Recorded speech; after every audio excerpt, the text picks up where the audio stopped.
Vamos a orar para dar inicio y así poder proseguir con el programa. Señor, muchísimas gracias por esta noche. Gracias porque eres tan bueno con nosotros, porque tu misericordia es para siempre, Señor, y tú traes a luz las cosas que necesitamos saber en el momento preciso que estamos listos para escucharlo, Señor. Te damos tantas gracias por personas como Israel Wayne, que se tomaron el tiempo de escribir, que se tomaron un tiempo de investigar y hacer todo este trabajo para poder nosotros solo beneficiarnos de su investigación, Señor. Muchas gracias también por la editorial Jucum, quien está presentando esta plataforma para poder aprender juntos y poder tener esta oportunidad tan maravillosa de entender tu corazón para la educación, Señor. Bendícenos en esta tarde, bendice a los que están por dar la plática hoy y te damos muchísimas gracias por todo. En el nombre de Cristo Jesús. Amén. Bueno, queremos recordar que los que no tienen el libro están bienvenidos a continuar la participación en el club. Realmente hay mucho que ganar aún de las personas que están compartiendo.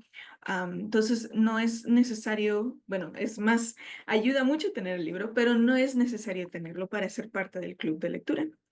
Quiero también hoy presentar a nuestras personas tan queridas que van a hablar, Pablo y Karen Peñalosa.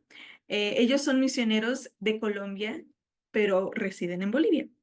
12 años de matrimonio. Karen es licenciada en Artes Escénicas de la Universidad Pedagógica Nacional. Pablo es actor y director de teatro por 25 años, maestro en cosmovisión bíblica a las esferas de la sociedad.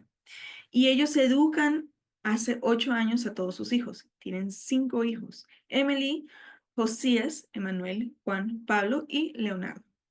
Entonces, estamos muy, muy agradecidos que están ellos con nosotros esta noche. Muchísimas gracias por estar dispuestos. Entonces, para no quitarles más tiempo, adelante, Pablo y Karen. Muy buenas noches para todos. Sí, saludos a todos, buenas noches y gracias. Entonces, vamos a estar nosotros dando un pequeño resumen sobre el tercer capítulo que se titula ¿Qué decir sobre la socialización? Y pues sobre la socialización hay mucho que decir. Seguramente cada uno de nosotros, quienes educamos en casa, quienes estamos pensándolo, quienes no han empezado y aún en el colegio, seguramente el tema de la socialización es muy relevante en el asunto de la educación de nuestros hijos o de nuestros alumnos. Entonces, el autor Israel hace una introducción aquí y me pareció bien interesante que lo primero que... ¿Compartirte? Sí, vamos a compartir allí la pantalla, sí. Algo bien interesante que con lo que él empieza abriendo el capítulo es con cita un texto del Manifiesto Comunista donde literal y abiertamente eh, este movimiento declara que ellos tienen una intención directa y esa intención directa es cambiar la intención de la socialización, ¿sí? Que ellos no han creado la intervención de la socialización en la escuela, sino que lo que quieren es cambiar el carácter de la socialización, es decir, el efecto, ¿sí? El efecto de la socialización. Entonces, dicen también que se declaran culpables ellos del crimen de querer alejar esa influencia de los padres sobre los hijos y hay una palabra clave que usa aquí el manifiesto y dice rescatar la educación de la influencia de la clase media gobernante, es decir, de los padres, rescatarla. Una palabra aparentemente bonita, ¿no? Que de una vez a uno le implicaría pensar, ah, nosotros estamos haciendo algo mal y por eso es que la quieren rescatar, ¿sí? Entonces, bueno, con este manifiesto y que lo cita aquí Israel, pues nos empieza ya a mover un poco la estantería, haciéndonos ver que la intención de la socialización estatal no es más que formar a nuestros hijos y a las generaciones con un tipo de pensamiento, con un tipo de carácter que le pueda servir a unos propósitos estatistas, ¿sí? Hay un fin. Hay una frase que dice que todo, todo modelo educativo tiene un fin de gobierno también, tiene un principio de gobierno, tiene una filosofía de gobierno. Entonces, no hay educación neutra y en este caso de la socialización, pues a través de la educación, lo que el sistema socialista intencionalmente quiere es alejar a los padres de los hijos y creo que eso es algo que nosotros lo hemos visto ya muy evidente en los colegios, ¿no? Que cada vez los padres están siendo más relegados de la autoridad sobre sus hijos, de la injerencia sobre los hijos. Se han puesto figuras como, qué sé yo, tutores, maestros, incluso psicólogos en el colegio, que cuando los chicos tienen algún problema entre ellos, ya no se cita a los padres como antes, no en todos, pero ahora ya no se cita a los padres, sino que se llevan al psicólogo y los padres casi que nunca se enteran de lo que está pasando con sus hijos. Entonces, eso es bien interesante como empieza Israel. También hay otro texto citado de Soren Kierkegaard que habla acerca de la perspectiva del ser humano como un animal, ¿sí? Como un animal y que solamente puede vivir o funcionar si está en una manada, en la manada, ¿no? Entonces, al hablar del ser humano como un animal, ni más ni menos que eh, estamos, estamos teniendo una perspectiva del individuo desde el evolucionismo, ¿sí? Y entonces también al encerrarlo dentro de una manada o hacerle creer que solamente puede funcionar si está dentro de la manada, estamos hablando de colectivismo, que pues eso va en contra de los principios y diseños bíblicos, pues Dios nos creó a todos en una individualidad, con una capacidad individual de poder expresar, de poder desarrollarnos, de poder crecer, de poder aprender también, pero pues en los sistemas de escolarización, sobre todo estatales, es muy común que se enfoque la socialización al colectivismo, ¿sí? A que los chicos todos vayan a un mismo ritmo, todos funcionen al mismo tiempo, todos piensen de la misma manera. Si hay alguno que está más adelantado, tiene que esperar a los que van atrasados porque no puedes ir adelante el colectivo, ¿sí? Y hay unas preguntas bien interesantes que el autor también aquí propone acerca de la socialización. Bueno, este es un mito, y es, por ejemplo, cómo nosotros hemos abordado la socialización. Realmente hemos pensado si hay un estándar sobre la socialización, cuál es el límite, con quién realmente nuestros hijos socializan y vemos un fruto positivo de la socialización y con quién no debe socializar para no ver frutos negativos de la socialización. Como que tal vez nosotros en algún momento, nosotros en nuestra experiencia no pensábamos en eso, sino simplemente, o sea, ni pensábamos con quién está socializando nuestra hija, en este caso nuestra hija mayor que fue escolarizada por 5 años, sino simplemente que fuera al colegio y ya. Pero cuando la desescolarizamos, como a muchos les ha pasado, también nos dimos cuenta que cuando estuvo en casa de ella decimos, esta es nuestra hija, no puede ser, esta es otra. Sí, no la conocíamos, porque socializó con todo el mundo menos con nosotros y no la conocíamos. Entonces, son unas preguntas que pone aquí el autor y un mito también acerca de la socialización, un mito que se nos vuelve a nosotros un paradigma y un factor decisivo a la hora de educarlos en casa o no, y es: mis hijos no se socializarán adecuadamente a menos que les permita pasar tiempo cuantitativo con otros niños de su misma edad. Eso es un mito, no es cierto, ¿sí? Nuestros hijos realmente sí pueden socializar y no necesariamente con cierta cantidad ni con cierto tiempo con otros niños. Y no tiene que ser de su edad. Yo me acuerdo una pregunta que alguna vez mi hija respondió y nos sorprendió porque lo hablamos. Y fue que nos preguntaron, bueno, ¿y tu hija sí socializa o no socializa? ¿Y cómo manejan eso? Y ella dijo, papi, yo quiero responder. Creo que tenía como unos 14 años y ella dijo, yo sí socializo. Y ella dijo, lo importante es saber qué socializar, dijo ella. Socializar es prepararme para vivir en sociedad. Sí, entonces yo no me puedo preparar para vivir en sociedad con chicos de mi misma edad porque yo de ellos no puedo aprender nada porque también están aprendiendo como yo. Así que la mejor manera para yo socializar es socializando con personas más maduras y que ya sepan vivir en sociedad. Entonces nosotros quedamos como, wow, qué buena respuesta, muy valiente ya que lo dijo. Y luego nos dimos cuenta que sí, es verdad.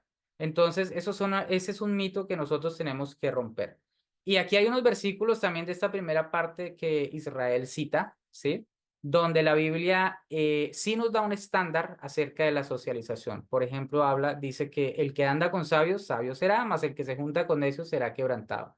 Entonces, nosotros no podemos estar todo el tiempo, por ejemplo, en una educación estatal o una educación eh, pues una educación donde nosotros no estemos presentes, no podemos ver si esta persona es sabia o si es necia o no, porque pues no conocemos su carácter y además muchos chicos a la edad, y yo creo que también a nosotros nos pasó, normalmente a la edad de 13, 14, la adolescencia tendemos a ser muy, ¿cómo se dice? Doble cara. Sí, como muy amañados, como que realmente aparentamos algo que no somos por caer bien a los padres, por caer bien a los profesores, incluso a los compañeros. Pero aquí tenemos un estándar. También Proverbios 28:7 dice que el que guarda la ley es hijo prudente, mas el que es compañero de glotones avergüenza a su padre. Y la glotonería aquí no solamente representa el comer mucho, sino el no tener límites y no poner y ser muy permisivo con los hijos. Entonces, si hay otros padres que no son intencionales en formar un carácter en sus hijos y nuestros hijos están compartiendo con ellos, casi siempre el efecto es contrario. No que mi hijo que tiene un buen carácter influya al que no tiene, sino pasa todo lo contrario. El que no tiene buen carácter va a influir al que sí tiene y va a terminar corrompiendo su carácter. Y Primera de Corintios 15:33 dice, no erréis, las malas conversaciones corrompen las buenas costumbres.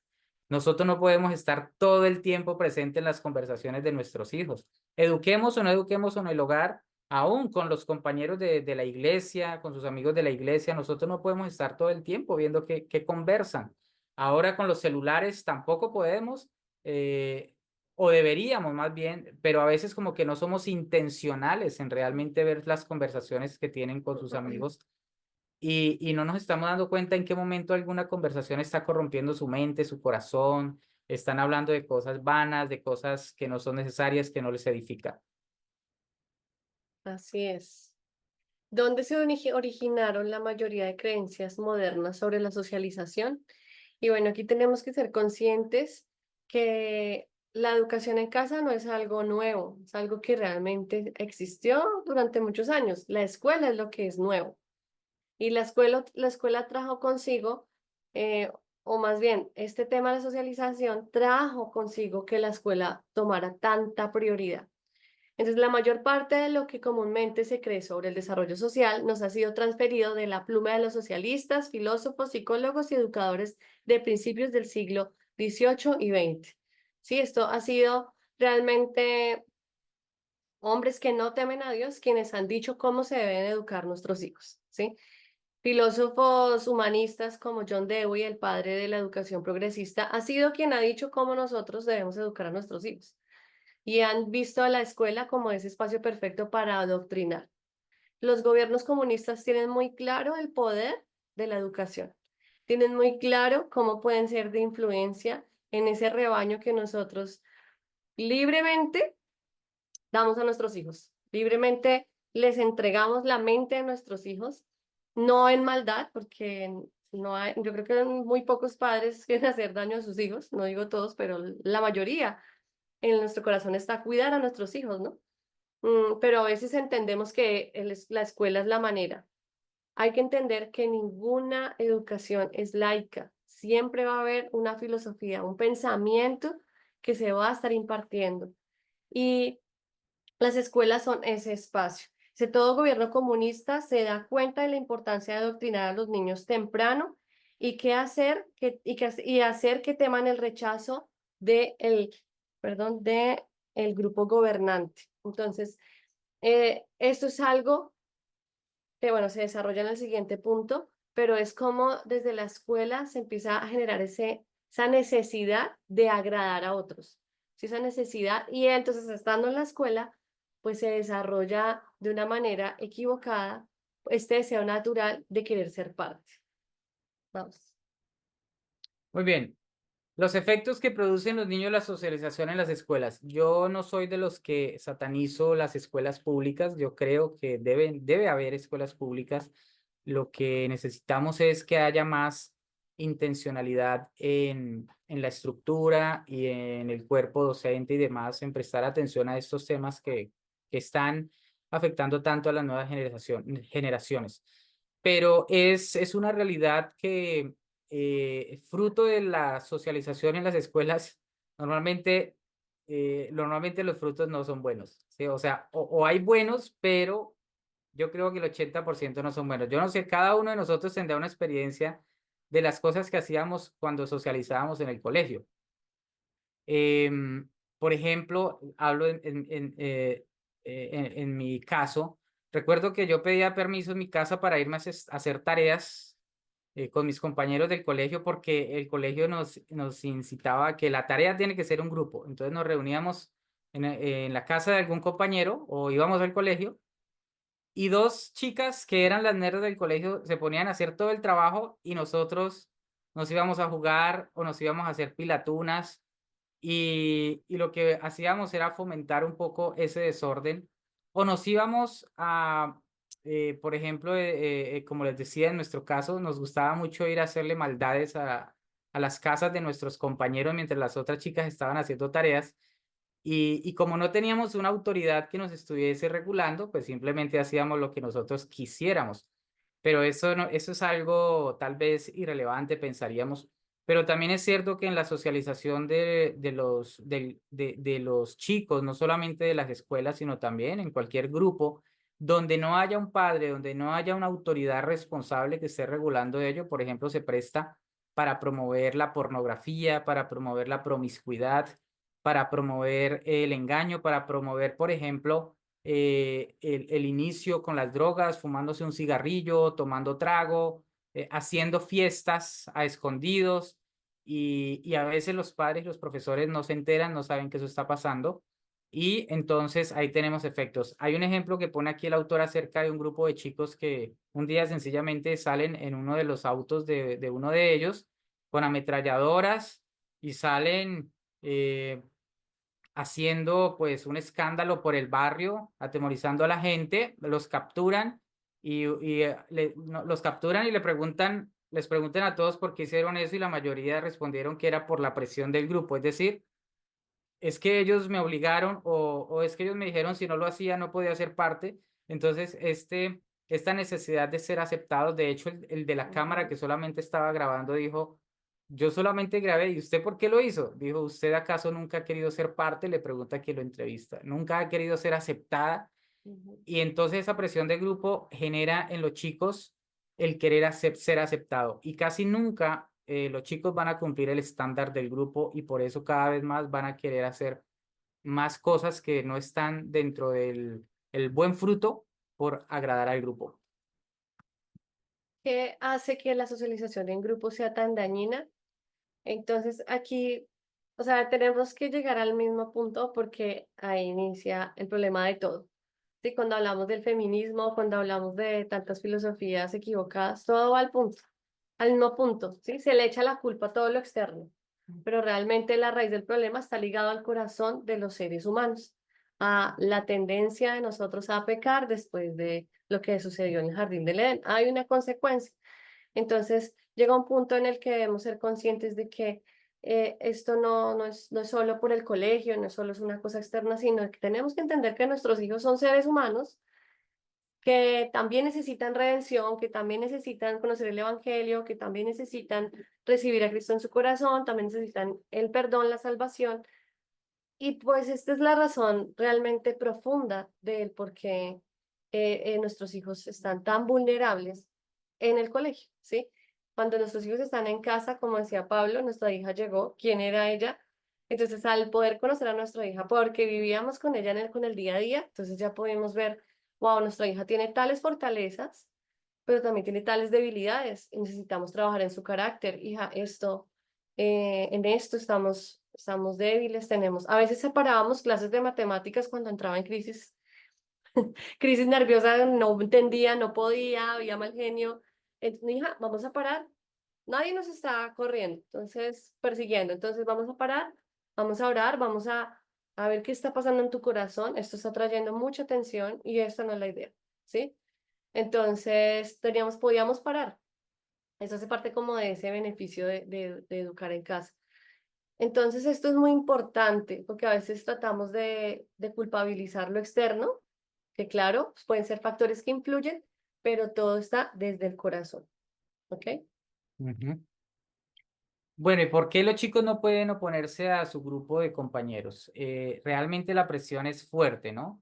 Y dice que está determinado por dos factores principales, el tiempo y la aceptación.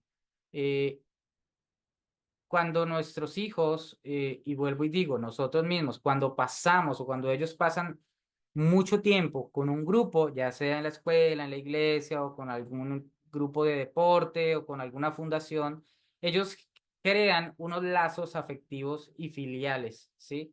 Al punto de que incluso pueden llamarse hermanos, ¿sí? Algunos incluso hacen pactos, incluso hacen algunos votos de vamos a ser amigos por siempre y donde tú estés yo voy a estar y en las buenas y en las malas, todos para uno y unos para todos y todos esos son votos que ellos hacen que va generando unos lazos afectivos profundos, sin que ellos tal vez sean intencionales en que así sea, pero se va formando en su inconsciente una necesidad de estar más con ellos que con los padres, ¿sí? O en casa. Entonces, el tiempo juega un valor importante. Con quien ellos pasen la mayor parte del tiempo va a ser con que va a crear lazos más afectivos y lazos más profundos, incluso lazos que pueden significar darse el uno al otro, ¿sí? Y también la afirmación. ¿Es en ese grupo de amigos donde ellos encuentran afirmación o es en casa? Entonces, si encuentran más afirmación con el grupo social que en casa, pues obviamente ellos van a querer estar allí. Entonces luego va a ser muy difícil desprenderse de ese grupo. Por eso es que, por ejemplo, cuando algunos padres se van a mudar de una ciudad a otra, encuentran muy difícil y desafiante para sus hijos y tal vez que estén en la edad de la adolescencia más, ¿sí? Que ellos acepten el cambio de ciudad porque lo primero que dicen es, ¿y mis amigos? ¿Sí? Y a veces hay la presión familiar también, ay, pero ¿y los amigos de la chica o del chico qué van a hacer con ella? Y llega uno realmente a verse afectado en sus emociones, oh, sí, los amigos de mi hija, oh, y las amigas de mi... Entonces, porque han generado unos lazos profundos y tienden ellos entonces a incluso a escaparse de casa para pasar más tiempo con ellos que con la familia. O les parece aburrido pasar tiempo en familia, pero en cambio, cuando es pasar tiempo con ellos, aunque sea solamente por teléfono, lo encuentran más valioso. Entonces, por eso a ellos les cuesta oponerse a ello. Para ir terminando, Ay, las familias cristianas, bueno, ¿cuál es el punto de aquí? Dice la palabra de Dios, no ruegos que los quites del mundo, sino que los guardes del mal.